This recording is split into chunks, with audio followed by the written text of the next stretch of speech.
על זה נאמר מהרסייך ומחריבייך ממך יצאו, ואני מברך על כך. אדוני היושב-ראש, כנסת נכבדה, הזעקה של עובדי ויטה, פרי הגליל ושבתם עלתה בשבוע שעבר השמיימה. ביום שנתכנסנו כאן אנחנו כולנו לבושים יפה במחלצות פאר. בחצור הגלילית לבשו שק ואפר. שבירת מטה לחמם של משפחות עמלות בפריפריה, לצערנו, היא משום מה מראה שחוזר על עצמו. יש איזה דז'ה וו כזה שנוחת עלינו חדשים לבקרים. תמיד קל להאשים כל מיני דברים, המשבר הכלכלי, הניהול הכושל, המשבר הגלובלי, עוד כל מיני תירוצים.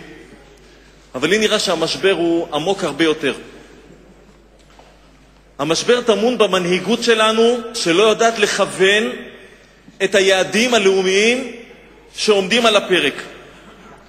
סדרי עדיפויות של מנהיגות שסובלת מסוג של אובססיה לא מרוסנת, ריצת עמוק אחרי הזיות, כן, הזיות של שלום מדומה, אלה שהביאו עלינו דם ואש, שכול וסבל ונזקים כלכליים שאף אחד לא יכול להעריך אותם.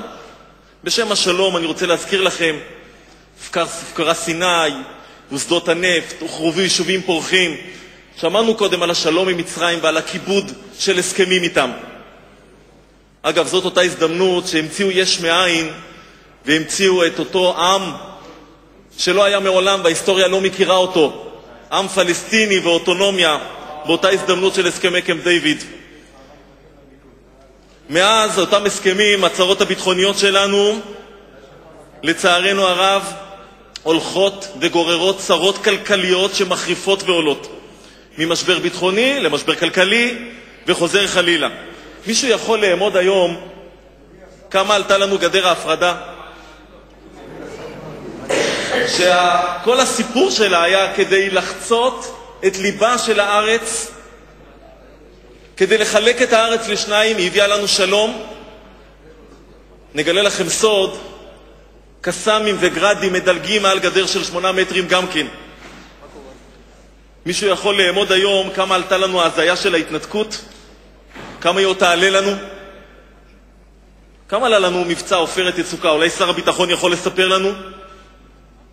וכמה יעלה לנו אלו שיבואו בעקבותיו? הוא טען שהשגנו את כל היעדים. איזה יעדים הושגו? בית הספר המפוצץ באשקלון, אלו היעדים שהושגו?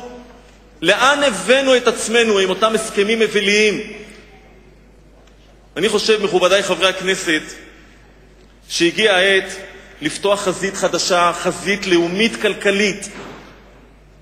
חזית כזאת של וחי אחיך עמך. זהו הנושא הבוער ביותר.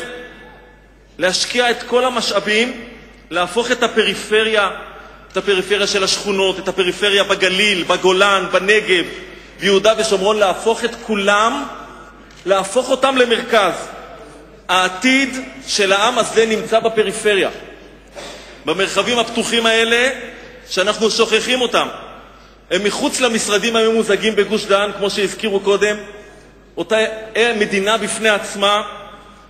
ואני אומר שהגיע הזמן להשקיע את הכסף של המדינה, את המשאבים של המדינה, את המשימות הלאומיות של המדינה, בשכונות, בתעסוקה, ולעזוב לאלתר את הזיות השלום שהביאו עלינו, כמו שאמרתי קודם, דם ושכול ואובדן וסבל. תודה רבה.